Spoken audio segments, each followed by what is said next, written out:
In the city of Milwaukee, Hispanics and Latinos are now showing the largest increase in COVID-19 cases. That marks a turning point from when the disease was disproportionately affecting the city's African American community. The surge of cases is concentrated on Milwaukee's South Side. Jeanette Kowalik is Milwaukee's Commissioner of Health, and she joined us with her insights. And thanks so much for being here.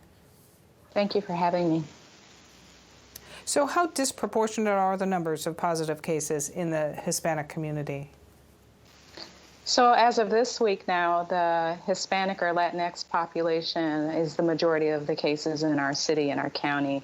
At the city level, the Latinx population accounts for about 40% of cases.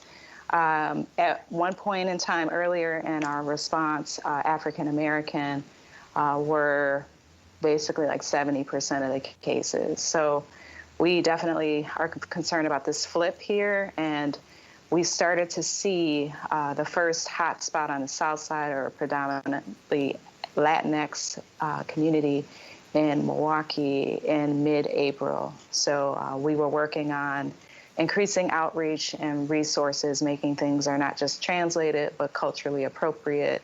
Working with 16th Street Community Health Center, which is a solid partner of the Milwaukee Health Departments.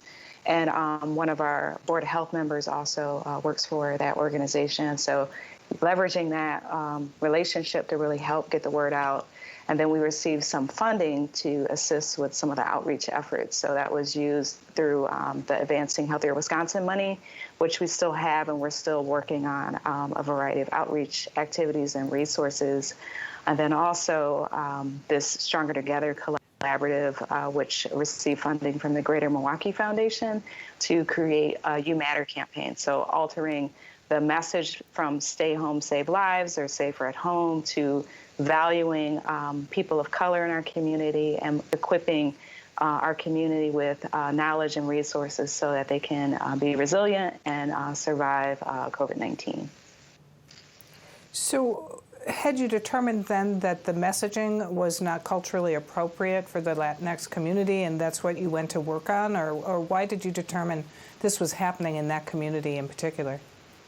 Well, initially, we were concerned about some of the sources of those initial outbreaks, that they were related to employers or folks being considered essential and still having to go to work and still being exposed to COVID-19 by just going to work, whether they're taking public transportation or, people are ride sharing or whatever the case may be, and then working in settings that really didn't support social or physical distancing, as well as enhanced cleaning and hygiene, which created more opportunities for exposure for some people in our Latinx population. So we started to see that play out, and we were very concerned early on in getting the message out, working with employers to make sure people had access to testing.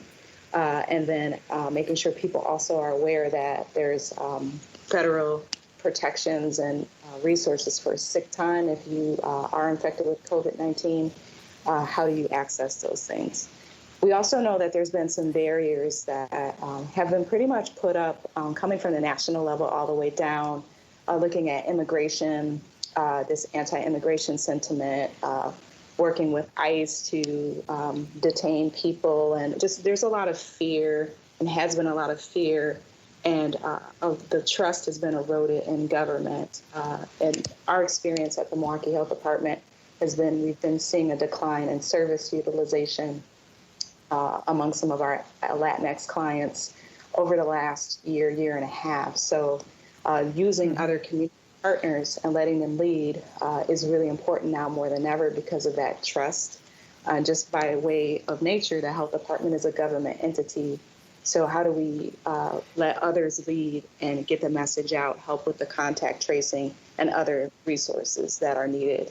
We also know that a number of people in our Latinx community did not qualify for the stimulus payments, which is really unfortunate. We also know that there was some of this public will, if you receive social services, that you're not going to, that will compromise your citizenship. There's all of these political or policy level threats to being able to provide a more kind comprehensive COVID response. So what are some ways for us to still impact the Latinx community in a positive way, but work around some of those barriers that have been set up to cause more discrimination and racism among our Latinx population. There's much more to talk about around this, but we need to leave it there. Dr. Kowalik, thank you so much, and thanks for your work. Thank you.